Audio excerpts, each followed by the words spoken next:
이번 회담에선 체제 보장과 제재 완화라는 북한의 요구에 한미 정상이 어떤 논의를 할지가 관심이었는데요. 북한에 대해 무력을 행사하지 않겠다는 기존 공약을 재확인하면서도 구체적 언급은 없었다고 청와대가 밝혔습니다. 보도에 이병도 기자입니다.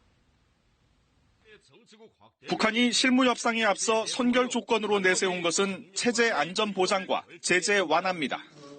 한미 정상 간 만남에서도 주요 의제였습니다.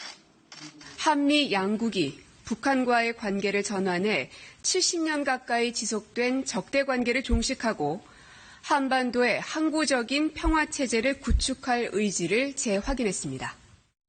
특히 두 정상은 북한에 대해 무력을 행사하지 않고 비핵화 시 밝은 미래를 제공한다는 기존 공약을 재확인했다고 청와대는 설명했습니다.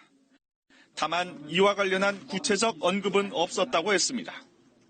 체제 보장에 대한 총론은 확인했지만 강론은 실무 협상의 몫으로 남겨둔 셈입니다.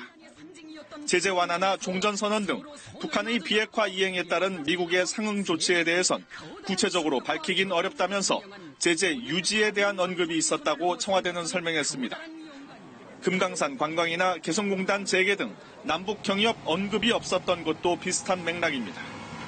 트럼프 대통령이 북미 협상에서의 새 방법을 말했지만 이에 대한 구체적 논의는 없었던 것으로 보입니다. 반면 트럼프 대통령은 한미 경제 협력에 큰 관심을 보였습니다.